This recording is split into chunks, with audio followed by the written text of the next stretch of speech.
Urgent alert for Dallas Cowboys fans. You absolutely need to hear what just unfolded. What we're about to reveal is truly staggering. Before we jump into the major development, remember to subscribe to the channel because we bring you non-stop daily coverage with the freshest updates on your Dallas Cowboys. And don't forget to turn on notifications so nothing slips past you. Cowboys Nation, today we're diving into a situation that has ignited conversations among fans, analysts, and even officials across the league. This isn't just about one game. It cuts right to the core of how we judge officiating, fairness, and the overall integrity of the NFL, especially when it concerns our cherished Dallas Cowboys. We're talking about a recent matchup marked by a single call that sent shockwaves throughout the football world, a moment so controversial that it raised serious questions about officiating standards and the league's commitment to getting critical decisions right. So buckle in, because we're taking a deep, thorough look at one of the most heavily debated moments in recent Cowboys memory. To set the stage, this was no ordinary game. It was a marquee showdown that Cowboys fans had highlighted on their schedules for weeks, the heated rivalry meeting with the Philadelphia Eagles. The Eagles, with Jalen Hurts steering a strong season, entered confident and consistent. Meanwhile, the Cowboys, guided by Dak Prescott, were grinding to strengthen their playoff standing. Emotions were high, pressure was intense, and every snap carried weight. Then came a second-quarter play that would define the narrative, not because of what transpired, but because of what might have occurred, and what, based on replays and league guidelines, should have been ruled. Here's how it went down. Cowboys wide receiver Ryan Flowroy took the field on special teams, aiming to make a significant impact by attempting to block a punt from Eagles punter Braden Mann. These are the types of plays that can completely swing a game's momentum. As Flowroy closed in on the kick, he made contact with Mann's plant leg. Under typical circumstances, this could be interpreted as accidental contact, but the officials wasted no time throwing a flag, calling roughing the punter. That decision hit Dallas hard, a 15-yard penalty and an automatic first down for Philadelphia. And the Eagles didn't waste the gift. They marched down and scored a touchdown shortly afterward, stretching their advantage to 14-0. The entire sequence shifted the trajectory of the game, and many fans and commentators later argued that the penalty call was questionable at best and flat-out incorrect at worst. But this is where the story becomes even more compelling.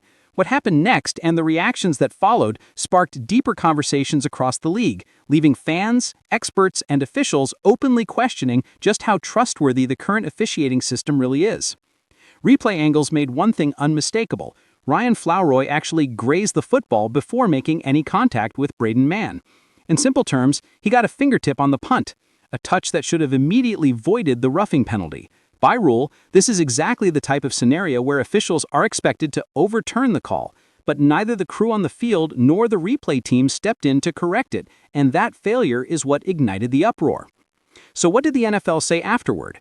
The league eventually released a formal statement, acknowledging that the ruling was incorrect, and not just a minor oversight, but a substantial error given how heavily it influenced the game. Mark Butterworth, the NFL's vice president of instant replay, explained that the league has an established, detailed review process for plays like this.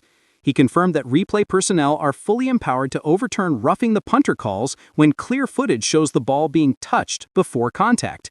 And in this case, the evidence that would have overturned the penalty should have demonstrated exactly that. Flowroy made contact with the ball first, meaning the flag should have been wiped out entirely. Here's where things take an unexpected turn. League officials admitted they simply didn't have access to the crucial high-resolution replay in real time. The enhanced angle, typically reserved for broadcast crews and the league's centralized review team, wasn't available to the officials during the live sequence. That specific shot only surfaced later, after the game, when the league's replay center reviewed the entire play. By then, of course, it was too late to correct the outcome or repair the damage caused by the missed reversal. This detail underscores a much bigger issue, the limits of real-time officiating and the critical need for better technology integration. Now let's step back and consider the broader implications. The NFL has poured massive resources into improving accuracy through replay. Since 1999, when coaches were first granted the ability to challenge calls, the league has steadily expanded its review system. Touchdowns became automatically reviewable in 2011. Turnovers followed in 2012. And by 2021, the league introduced the expedited review system, allowing replay officials to immediately alert referees of blatant mistakes to speed up corrections. These innovations were created precisely to avoid the kind of scenario that unfolded here. a pivotal call going the wrong way because of human error, blocked sightlines, or gaps in the footage available in the moment. And yet, even with all these advancements, mistakes persist. They persist because the game moves at blistering speed, viewpoints can be obstructed, and occasionally the technology in place simply doesn't deliver the right angle soon enough. In this case, the evidence that would have overturned the penalty existed, but the people who needed it didn't have access to it, and the moment slipped away.